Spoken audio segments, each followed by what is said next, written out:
Hello children.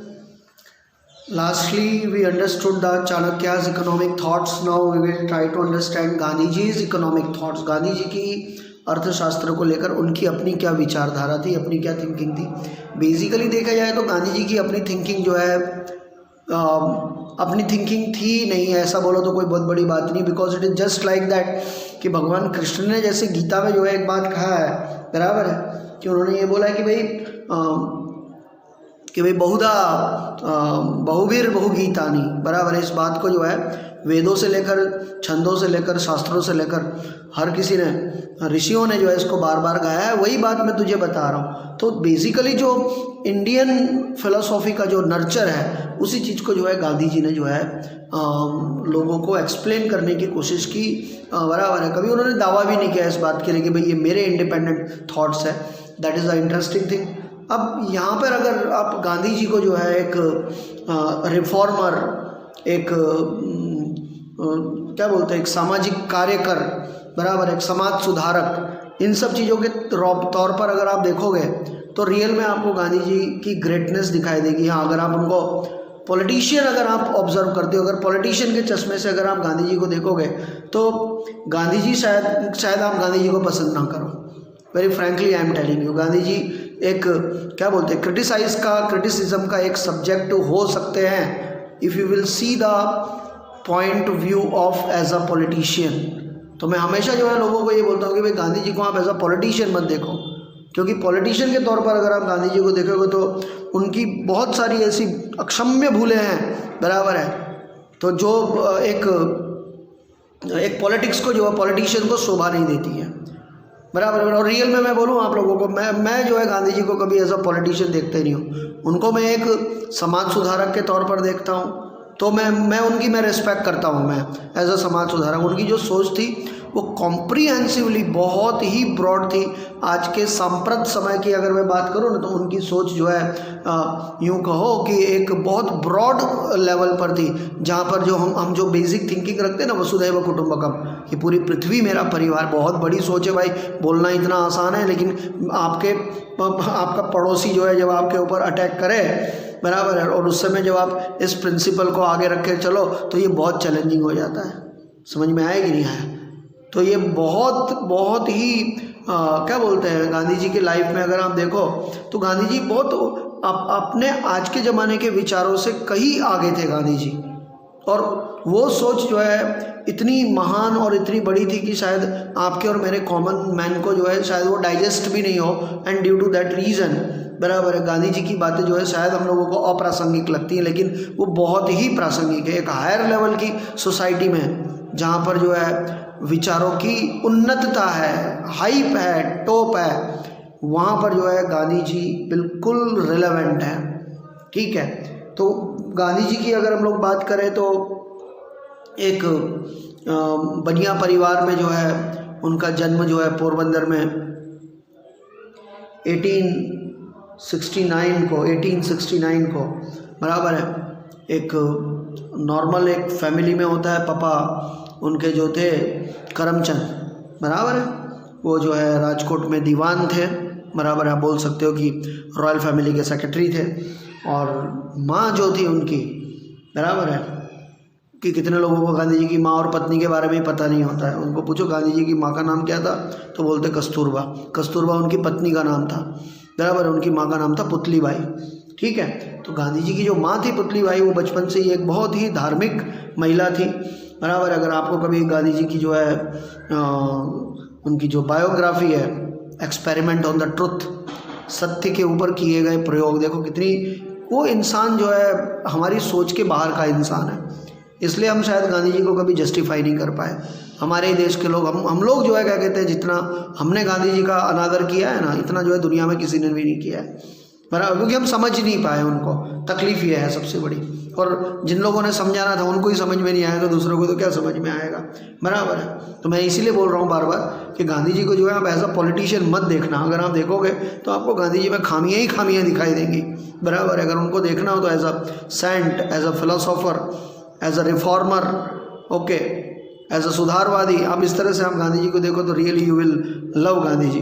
ठीक है, तो तो सत्य के ऊपर किए गए प्रयोग, तो उसमें जो है वो अपनी माँ के बारे में लिखते हैं कि वो इतनी धार्मिक महिला थी कि चतुर्मास में जो है जब सूरज, उन्होंने ऐसा व्रत लेके रखा था कि जिस दिन सूरज के दर्शन होंगे तभी जो है क्या कहते हैं मैं खाना खाऊंगी। अब तुमको मालूम है चतुर्मास में कई कई दिनों तक सूरज आकाश में निकलता ही नहीं था, तो वो कितने दिनों तक जो है भूखे ही रहती थी। तो उस वातावरण में, उस रिलीजियस एनवायरनमेंट में गांधी जी का जन्म हुआ, गांधी जी का पालन पोषण हुआ। And at the same time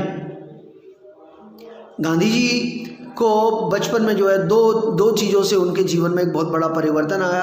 एक उन्होंने जो है क्या कहते हैं श्रवण कुमार का एक नाटक देखा और एक सत्यवादी हरिश्चंद्र का नाटक देखा, और इन दोनों ने गांधी जी की लाइफ में एक बहुत बड़ा चेंज लेके आया। और उन्होंने जो है ये चीज़ का स्वीकारा कि सत्य का कोई ऑप्शन नहीं हो सकता, there is no alternate of truth, और ट्रुथ उनके जीवन का मूल मंत्र बन गया।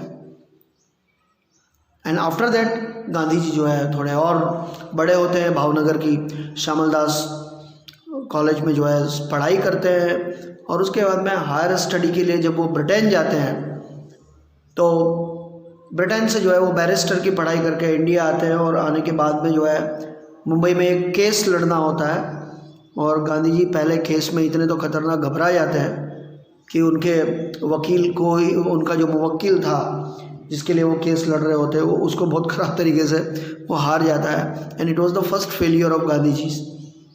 हमारे जैसे लोग होते तो क्या करते थे, स्कैपिस्ट, बराबर है। गांधी जी स्कैपिस्ट नहीं हुए, बराबर है। मतलब तुम जो जस्ट सोचो, जो इंसान ने वकीलात की डिग्री ले रखी है उसको तो कैसे धड़ल्ले से बोलना चाहिए, दंदन आके सामने वालों के चारों खाने चित कर देने चाहिए, but it was not possible at that time. Gandhi ji वो नहीं कर पाए और गांधी जी अपना पहला केस हार गए। और उसके बाद में फिर अब डेफिनेटली जब पहला केस ही आदमी हार जाएगा तो उसको देगा कौन केस। और ऐसी सिचुएशन में गांधी जी को जो है किसी काम से साउथ अफ्रीका जाना रहता है, क्योंकि वहाँ पर भी ऐसी जो है किसी केस के सिलसिले में उन्हें जो है बुलाया गया था। एंड गांधी जी जब प्रेटोरिया रेलवे स्टेशन से जो है जब जोहान्सबर्ग जाने के लिए निकलते हैं तो रास्ते में जो है फर्स्ट क्लास की टिकट लेने के बावजूद उन्हें फर्स्ट क्लास के डब्बे से नीचे फेंक दिया जाता है। क्यों? क्योंकि गांधी जी की स्किन ब्लैक थी, ही वॉज इंडियन, और इंडियन लोगों को जो है बहुत ही ज़्यादा अपमानित ब्रिटिश लोग जो है उस ज़माने में, इंडियन लोगों को क्या उन लोगों को ऐसा लगता था हमारी स्किन गोरी है तो हम जो है दुनिया के सबसे सुपीरियर लोग हैं। ये उनकी एक मेंटलिटी थी, और इस मेंटलिटी ने जो है गांधी जी की लाइफ में 360 डिग्री का चेंज ला दिया। और उन्होंने उस दिन प्रण किया कि जिस तरह से तुमने मुझे इस डिब्बे में से निकाल के बाहर फेंका है, दुनिया में तुम लोगों को तुम्हारी औकात नहीं दिखाई तो मेरा नाम गांधी नहीं। और इस एम से वो जोहान्सबर्ग जाते हैं और वहाँ पर एक अलग ही टाइप का प्रयोग गांधी जी करते हैं, एंड दैट इज़ द सत्याग्रह।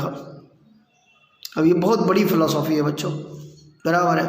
अब जो आपको कोई पीट रहा हो और उसके लिए आपको आपके दिमाग में गुस्सा ना आए, बराबर है, इस हद तक आपके ब्रेन को क्या कहते हैं तैयार करना, ये कोई आसान काम थोड़ी ना है भाई।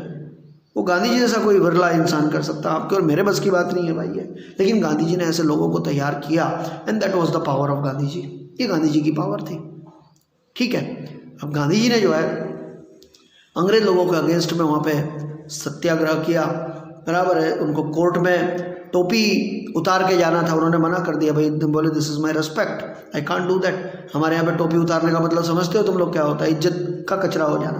गांधी जी ने वो एक्सेप्ट नहीं किया, और इस चीज़ को, इस दृढ़ता को जो है लोगों ने जो है वहाँ पे हाथों हाथ लिया। और उसके बाद में गांधी जी बहुत ही ज़्यादा पॉपुलर हुए, और गांधी जी ने वहाँ पे साउथ अफ्रीका में से जो रंग भेद की नीति थी उसको बहुत हद तक हटाया।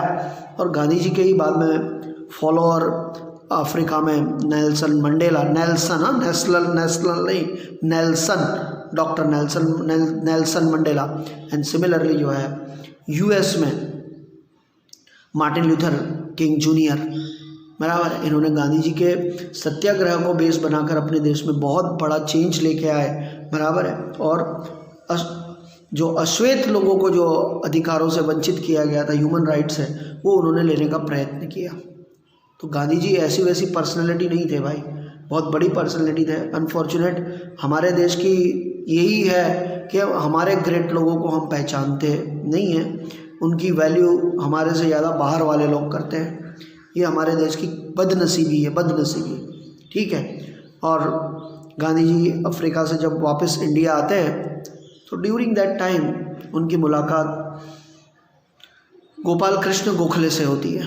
ही was the political teacher of Gandhi ji. Gandhi ji की उनको पॉलिटिकल टीचर उनको कहा गया है, राजनीतिक गुरु कहा गया है। Spiritual Guru was Shrimad Ramchandra, बराबर है। और उनके जो राजनीतिक गुरु थे, ही वॉज द गोपाल कृष्ण गोखले। और उन्होंने गांधी जी को जो है बोला कि आपको जो है अब आंदोलन का नेतृत्व करना चाहिए, क्योंकि आप फॉरेन में एक बहुत बड़ा सक्सेस लेकर यहाँ पर आए हो। लेकिन उससे पहले उन्होंने उनको सलाह दी कि you do one thing, just move around the country. अब जब गांधी जी देश में चारों तरफ घूमते हैं, लगभग उन्होंने 8 से 10 महीने का इंडिया में प्रवास किया है बच्चों। और उस ज़माने में वो देखते हैं कि भारत के अंदर भयंकर गरीबी है, भयंकर दारुणता है, लोगों को 2 टाइम खाने को नहीं मिल रहा है। अब जिसको पेट की भूख है वो क्या देश अपनी आज़ादी की बात सोचेगा? वो तो आज़ादी सोच भी नहीं सकता है, बराबर। तो गांधी जी ने सोचा मुझे ऐसे लोगों की नेतृत्व करना है, क्योंकि जो लोग सूटेड बूटेड लोग थे वो तो हार्डली 1% भी नहीं थे उस ज़माने में, जो अंग्रेज लोगों की चापलूसी किया करते थे। क्योंकि अगर इन लोगों को आज़ादी दिलानी है तो इन लोगों को उसमें एसोसिएट तो करना पड़ेगा, अवैध तो करना पड़ेगा। और ये सोचकर गांधी जी ने अपने सूटेड बूटेड कपड़े फेंक दिए और जो एक कॉमन गरीब इंडियन जिन कपड़ों को पहनता है, that was bare by Gandhi ji. उन्होंने अपने सिर के बाल निकाल दिए। आप ये मत सोचना गांधी जी गंजे देखा गए, उनके सिर में अच्छे खासे बाल थे। गांधी जी की जरा कोई पुरानी पिक्चर देखना जो उनके ब्रिटेन में निकाली हुई थी, भरपूर बाल थे गांधी जी के सिर में। लेकिन उन्होंने जो है उसका त्याग कर दिया कि मुझे अगर ऐसे लोगों का नेतृत्व करना है तो इनके जैसा बनना पड़ेगा। और तब से गांधी जी ने शरीर में वो आधी धोती, जिसको जो है चर्चिल हाफ नेक्ड फ़कीर कहा करता था, वो, और ऊपर जो है एक अंगरखा, इतना ही गांधी जी ने अपनी ज़िंदगी भर पहना। इवन ब्रिटेन की कड़कड़ती ठंडी में भी जब 2nd और 3rd गोलमेज ये हुआ, कॉन्फ्रेंस हुआ, गांधी जी उसी कंडीशन में वहाँ पर गए और उन्होंने इंडिया को रियल सेंस में रिप्रेजेंट किया, क्योंकि वो ऐसे ही उस ज़माने में गरीबों का देश हुआ करता था। और उससे जो है लोग मोटिवेट हुए। गांधी जी का खुद का कैरेक्टर इतना ज़बरदस्त था कि वो लोगों को मोटिवेट कर पाते थे। और उन्होंने एक बहुत बड़ा आंदोलन अंग्रेज लोगों के अगेंस्ट में खड़ा किया। लेकिन उस मूवमेंट के साथ में गांधी जी ने सोशल रिफॉर्म की भी बात की, और इकोनॉमी जो है उस सोशल रिफॉर्म का एक हिस्सा थी। सो इन दैट, उसमें बेसिकली बराबर है, गांधी जी ने जो सर्वोदय के जो थॉट्स दिए हैं, गांधी जी ने जो उसके अंदर ट्रस्टीशिप की जो बातें की हैं, that entire thing now we will try to understand in this part. And due to that reason मैंने आप लोगों को ये पूरा एक इसका बैकग्राउंड प्रिपेयर करके दिया, एक सिनारियो मैंने आप लोगों का क्रिएट करके दिया है। So this much is enough for today. आज के लिए इतना काफ़ी है। नेक्स्ट टाइम जब हम लोग मिलेंगे तो डेफिनेटली जो है मैं आपको और आगे इसके बारे में बहुत डीप में एक्सप्लेन करूँगा। Bye, see you all of you, take care.